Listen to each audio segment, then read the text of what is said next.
A plateia gargalhou quando seu Antônio, um pai solteiro, tropeçou no auditório da escola da filha com atraso de 45 minutos para o show de talentos anual. O uniforme amarrotado do turno da noite que acabara de completar pendia frouxamente em sua estrutura magra, e o cheiro de cândida e limpador industrial o seguia enquanto ele desajeitadamente abria caminho pelo corredor central. Pais em ternos impecáveis e vestidos elegantes se remexiam desconfortavelmente em seus assentos, alguns cobrindo o nariz, outros trocando olhares e suspiros. Seu Antônio não notou, ou fingiu não notar, enquanto seus olhos cansados percorriam as fileiras de crianças no palco, procurando desesperadamente por sua filha de 11 anos, Mariana. Com licença, ele sussurrou, tentando encontrar um assento vazio. Fila após fila, as pessoas colocavam suas bolsas de grife ou casacos nos espaços vagos ao lado delas quando ele se aproximava. Uma mãe puxou seu filho pequeno para mais perto, como se seu Antônio carregasse algo contagioso. A diretora da escola, Dona Helena, olhou para o relógio com visível irritação, enquanto o professor de música parou brevemente, as notas do piano pairando estranhamente no ar. O silêncio amplificou o som de suas botinas de trabalho desgastadas no chão polido. Mariana, em pé na última fila do coral, baixou o olhar, seus pequenos ombros curvados para a frente em constrangimento. Você teria oferecido um lugar a ele, ou teria desviado o olhar como todos os outros naquele auditório? Deixe seus comentários aqui embaixo, diz aí. Seu Antônio, chamou finalmente a diretora, sua voz cortando os sussurros. Talvez o senhor possa esperar lá atrás até que esta apresentação termine. Já estamos atrasados. Alguns pais concordaram com a cabeça. Seu Antônio congelou no meio do corredor, suas mãos calejadas apertando um pequeno pacote embrulhado. Mas o que ninguém naquele auditório sabia era que este não era apenas mais um dia para seu Antônio. E ninguém estava preparado para o que se desenrolaria nas próximas 24 horas. Seu Antônio assentiu em desculpas e retirou-se para a parede do fundo, encostando-se nela enquanto suas pernas ameaçavam ceder de exaustão. Ele não dormia há quase 20 horas. Ele havia trabalhado um turno duplo no hospital como faxineiro, depois correu para seu segundo emprego na fábrica, apenas para sair mais cedo, sacrificando aquelas preciosas horas de pagamento para chegar à apresentação de Mariana. E hoje era seu aniversário de 42 anos. Não que alguém se lembrasse. Se histórias de pais que sacrificam tudo por seus filhos te emocionam, se inscreva agora para mais histórias impactantes que nos lembram o que realmente importa na vida. Há 3 anos, a vida de seu Antônio era completamente diferente. Ele e sua esposa, Dona Cláudia, estavam comemorando seu 10º aniversário de casamento na casa que possuíam no subúrbio, ambos trabalhando em empregos estáveis em marketing. Mariana estava tendo aulas de piano, ginástica e acabara de ganhar o concurso regional de soletração. Eles estavam planejando umas férias de verão para a Europa. Então veio o diagnóstico de Dona Cláudia: câncer pancreático agressivo. Em 6 meses, ela se foi. As contas médicas tinham sido devastadoras. O seguro cobriu apenas uma fração, e suas economias desapareceram em semanas. Seu Antônio vendeu sua casa, seu carro, eventualmente até mesmo o anel de noivado de Dona Cláudia. Ele aceitou qualquer emprego que pudesse para manter Mariana na mesma escola, acreditando que manter alguma estabilidade em sua vida valia qualquer sacrifício. A escola particular abastada ofereceu uma bolsa de estudos parcial após a morte de Dona Cláudia. Um gesto de simpatia que seu Antônio aceitou com gratidão, embora significasse que Mariana agora existia em um mundo ao qual sua família não pertencia mais. Do fundo do auditório, seu Antônio observou sua filha cantar. Sua voz, tão parecida com a de sua mãe, elevou-se acima das outras durante seu breve solo. Apesar de sua exaustão, o orgulho inchou em seu peito. Mariana tinha praticado aquela música por semanas em seu minúsculo apartamento de 1 quarto, em cima de uma cadeira na cozinha enquanto seu Antônio preparava jantares simples entre os turnos. Eles tinham sido forçados a vender seu teclado meses atrás. Quando a apresentação terminou, seu Antônio endireitou seu uniforme e aproximou-se do palco enquanto os pais cercavam seus filhos com parabéns e flores. Mariana desceu e caminhou em direção a ele, sua expressão uma mistura complicada de amor e constrangimento. "Você veio", ela disse baixinho, cuidadosa para não deixar seus amigos a verem conversando com o homem de uniforme de faxineiro. Eu não perderia isso por nada, querida, respondeu seu Antônio, apresentando o pequeno pacote. Feliz aniversário! Os olhos de Mariana se arregalaram. Pai, seu aniversário é hoje, não o meu. Seu Antônio sorriu. Eu sei, mas eu queria te dar algo de qualquer maneira. Confusa, Mariana desembrulhou cuidadosamente o pacote para encontrar um delicado relicário de prata. Ela o reconheceu imediatamente. Tinha sido de sua mãe, uma das poucas peças de joalharia que seu Antônio não havia vendido. Mas pai, isso é da mãe. Você não pode me dar isso. Ela gostaria que você o tivesse agora, disse seu Antônio suavemente. Abra. Dentro havia uma pequena foto dos três, tirada durante suas últimas férias em família antes de Dona Cláudia ficar doente. Do outro lado, havia uma nova foto só de Mariana, tirada na peça da escola do ano passado. Eu o mandei redimensionar para caber, explicou seu Antônio. Os olhos de Mariana se encheram de lágrimas quando ela jogou seus braços em volta de seu pai, momentaneamente esquecendo seu constrangimento social. Obrigada, pai, eu amei. O que seu Antônio não podia lhe dizer era que ele havia aceitado um terceiro emprego para evitar vender o relicário, trabalhando como segurança noturna em um armazém 3 dias por semana. Ele agora estava trabalhando quase 90 horas semanais, apenas para mantê-los à tona e Mariana em sua escola. Enquanto eles se abraçavam, Dona Helena aproximou-se deles, sua expressão severa. Seu Antônio, poderia falar com o senhor em particular por um momento? Vá esperar com a Dona Patrícia, disse seu Antônio a Mariana, gesticulando em direção à sua professora favorita. Eu volto em 1 minuto. Dona Helena o conduziu a um canto tranquilo. Seu Antônio, estou preocupada com sua contínua falta de pontualidade nas funções escolares. Este é o terceiro evento neste semestre que o senhor interrompeu com uma chegada tardia. Seu Antônio sentiu o calor subir ao seu rosto. Sinto muito, Dona Helena. Eu vim direto do trabalho. Sim, eu entendo que sua situação é desafiadora. Ela interrompeu, olhando para seu uniforme. Mas o senhor deve entender que Mariana está com bolsa de estudos em uma das escolas mais prestigiosas do distrito. Existem certas expectativas para nossas famílias. Sua aparência hoje foi bastante perturbadora. Seu Antônio cerrou o maxilar. Minha aparência? Sua chegada tardia, quero dizer. Embora seus olhos pairassem sobre seu uniforme manchado, talvez fosse melhor se o senhor organizasse sua agenda de forma mais adequada para estes eventos. Ou, se isso for impossível, talvez a tia de Mariana pudesse comparecer? A menção da irmã de Dona Cláudia, que havia se oferecido para levar Mariana depois que Dona Cláudia morreu, para lhe dar um lar adequado, como ela havia colocado, soou como um tapa em seu rosto. Mariana é minha filha, disse seu Antônio baixinho, lutando para conter sua emoção. Eu estarei em seus eventos? Claro, disse Dona Helena com um sorriso tenso. Estou simplesmente preocupada com Mariana. Ela parece desconfortável com sua presença às vezes. Crianças nesta idade são muito sensíveis a se encaixarem.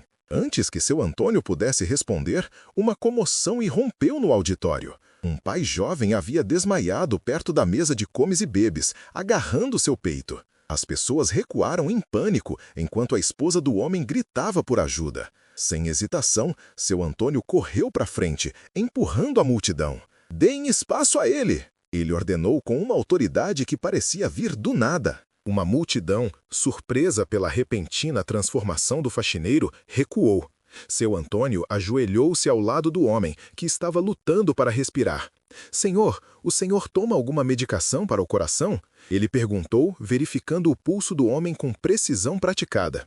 A esposa, aterrorizada, assentiu. Sim, ele tem uma doença cardíaca. A nitroglicerina dele está no carro. Alguém pegue, ordenou seu Antônio. Então virou-se para outro pai. Ligue para o 190. Diga a eles possível evento cardíaco, homem na casa dos 30. Ele afrouxou a gravata e a gola do homem, então o colocou na posição de recuperação com movimentos cuidadosos e confiantes. A multidão observou em silêncio atordoado enquanto o faxineiro maltrapilho realizava uma avaliação primária perfeita. Quando o homem começou a perder a consciência, seu Antônio imediatamente começou a ressuscitação cardiopulmonar, seus movimentos precisos e rítmicos. Vamos lá, fique comigo, ele murmurou, continuando as compressões até que os paramédicos chegaram 7 minutos depois. Seu Antônio os informou com terminologia médica que deixou os pais observadores perplexos. A pressão arterial estava caindo, pulso irregular e fraco, sem parada cardíaca anterior de acordo com sua esposa, mas histórico familiar de infarto agudo do miocárdio precoce. Tenho feito compressões por cerca de 6 minutos sem resposta a estímulos de dor. O paramédico-chefe assentiu.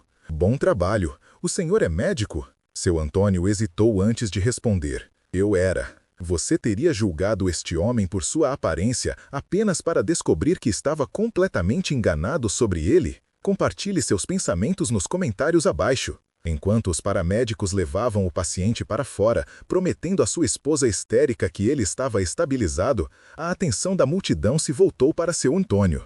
Mariana abriu caminho até o lado de seu pai, sua expressão uma mistura de confusão e orgulho. Dona Helena aproximou-se lentamente. Seu Antônio, eu não tinha ideia de que o senhor tenha treinamento médico. Seu Antônio limpou as mãos nas calças do uniforme. Foi há muito tempo. Mas Mariana estava olhando para seu pai. Pai, o que aquele homem quis dizer com "o senhor é médico"? Seu Antônio suspirou, ciente de que todos os pais nas proximidades estavam ouvindo. Não era assim que ele havia planejado ter esta conversa com sua filha. Eu costumava ser médico, Mariana. Um médico emergencista. Os olhos de Mariana se arregalaram em descrença. Mas o senhor limpa o chão no hospital? Um silêncio pesado caiu sobre a reunião. Até Dona Helena parecia chocada em silêncio. Depois que sua mãe ficou doente, eu tirei uma licença para cuidar dela, explicou seu Antônio gentilmente.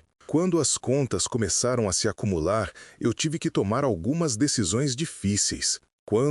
Quando ela faleceu, estávamos tão endividados que minha licença médica havia expirado e eu não podia pagar os cursos e taxas para restabelecê-la. Mas por que o senhor não me contou? Sussurrou Mariana. Seu Antônio tocou sua bochecha gentilmente. Porque não importa o que eu costumava ser, querida. O que importa é cuidar de você agora. O pai da colega de classe de Mariana, Olívia, deu um passo à frente. Doutor Antônio Silva, do Hospital Metropolitano? Seu Antônio assentiu lentamente, o reconhecimento surgindo. José Carlos, nós trabalhamos um turno juntos durante aquele engavetamento na rodovia. Deve ter 6 ou 7 anos. Doutor José Carlos balançou a cabeça em descrença. O senhor era um dos melhores médicos de trauma com quem eu já trabalhei. Ouvi dizer que o senhor havia deixado a medicina, mas eu não tinha ideia. Ele gesticulou vagamente para o uniforme de seu Antônio.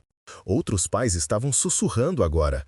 As mesmas pessoas que haviam lhe negado um assento 1 hora antes. Seu Antônio sentiu a pequena mão de Mariana escorregar para dentro da sua.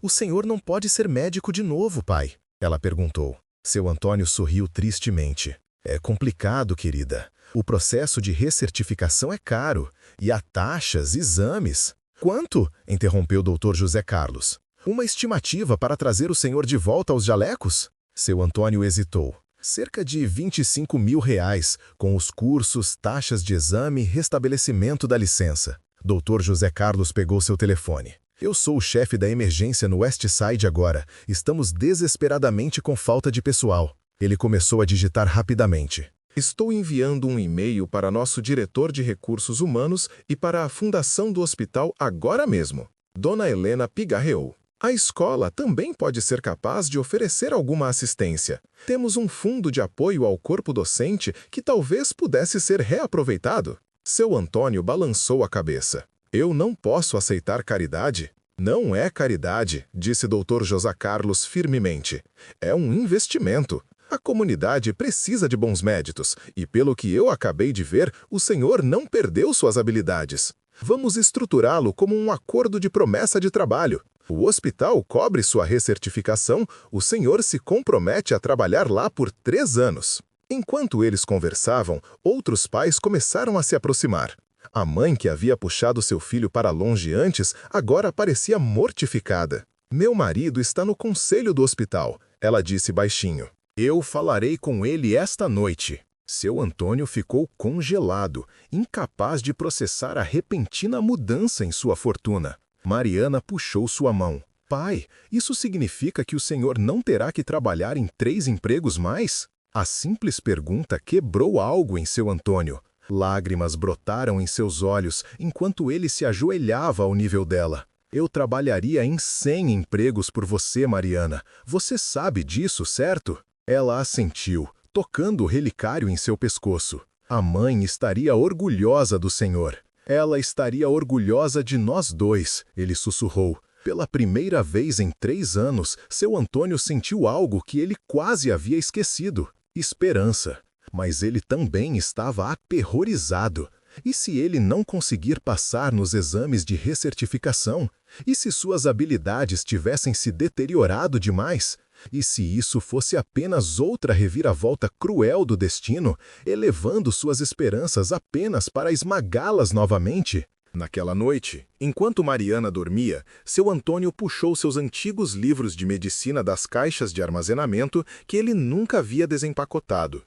Ele passou os dedos sobre as capas desgastadas, lembrando as inúmeras horas de estudo, a euforia de salvar vidas, o peso esmagador de perder pacientes. Ele abriu um livro, a terminologia familiar tanto estrangeira quanto profundamente familiar. Como retornar a uma cidade natal depois de décadas de distância? Ele ficou acordado até as 3 da manhã, lendo, lembrando, recuperando pedaços de si mesmo que ele havia enterrado sob a dor e a sobrevivência.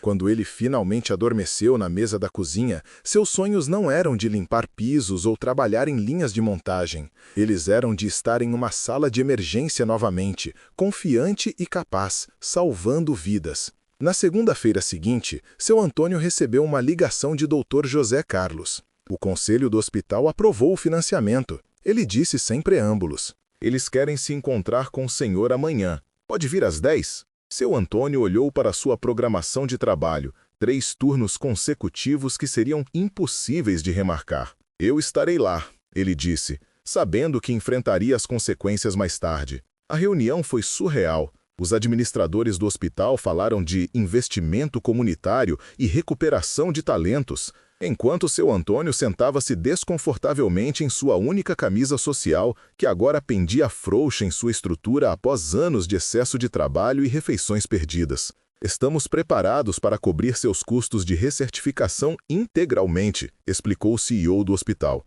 "Em troca, o senhor se comprometerá com um contrato de 5 anos conosco assim que estiver licenciado novamente. Durante seu período de recertificação, forneceremos uma bolsa que deve permitir que o senhor reduza sua carga de trabalho e se concentre em estudar." Seu Antônio olhou para o contrato que eles colocaram diante dele, incapaz de compreender que isso não era algum sonho elaborado. "Por quê?" ele perguntou simplesmente. "Por que o senhor faria isso por alguém que nem conhece?" Dr. José Carlos respondeu: "Porque eu vi o senhor em ação e eu sei o que estamos recebendo. Grandes médicos não são feitos apenas na faculdade de medicina. Eles nascem com instintos que não podem ser ensinados." E aí, o que achou dessa história? Conta pra gente nos comentários e não se esqueça de deixar seu valeu demais. Você nunca deixou de ser médico, Michael. Apenas te impediram de exercer a profissão. 6 meses depois, Michael Davis cruzava as portas do Hospital Bom Samaritano vestindo um uniforme cirúrgico em vez do macacão de zelador.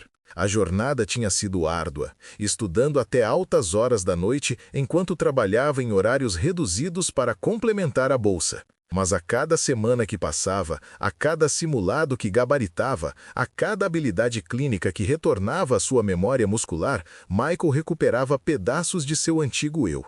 Em seu primeiro dia de volta como médico assistente, Michael se viu tratando de um rosto familiar, o pai cujo evento cardíaco na escola havia mudado tudo.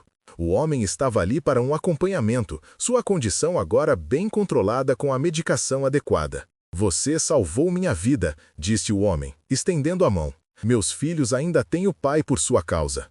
Michael sorriu enquanto checava o prontuário. "Apenas fazendo meu trabalho." "Não", insistiu o paciente, "você não estava fazendo seu trabalho naquele dia. Você estava fazendo o que foi chamado para fazer, mesmo quando o mundo havia tirado isso de você." Naquela noite, Michael pegou Emma em sua aula de piano, a primeira atividade extracurricular que eles puderam pagar desde a morte de Sarah. Enquanto caminhavam juntos para casa, Emma conversava animadamente sobre seu próximo recital. Você vai estar lá, pai, na primeira fila desta vez? Michael apertou sua mão. Não perderia por nada. Ao chegarem ao prédio de apartamentos, o mesmo lugar modesto onde moravam nos últimos 3 anos, Michael parou, olhando para as estrelas que começavam a aparecer no céu noturno. Sua mãe costumava dizer que quando a vida te derruba, você não precisa se levantar de uma vez. Você só precisa continuar tentando ficar de pé, mesmo que demore muito. Emma se encostou nele. Ela era esperta. A mais esperta, concordou Michael. E ela estaria tão orgulhosa de você, Emmy. Tão orgulhosa. Naquela noite, depois que Emma foi para a cama, Michael encontrou um pequeno pacote na mesa da cozinha com um cartão feito à mão. Feliz aniversário, pai. Dentro do pacote havia uma foto emoldurada de Emma e ele em sua cerimônia de credenciamento no hospital, ambos sorrindo amplamente. No verso, Emma havia escrito: "Para o melhor pai de todos, que nunca desistiu." Michael segurou a moldura contra o peito, lembrando do aniversário que havia passado sem celebração, quando ele havia dado a Emma o medalhão de sua mãe em vez disso. Ele pensou sobre como, naquele dia, ele acreditava que estava ensinando sua filha sobre sacrifício. Em vez disso, ela o havia ensinado sobre resiliência. A vida raramente segue o caminho que esperamos.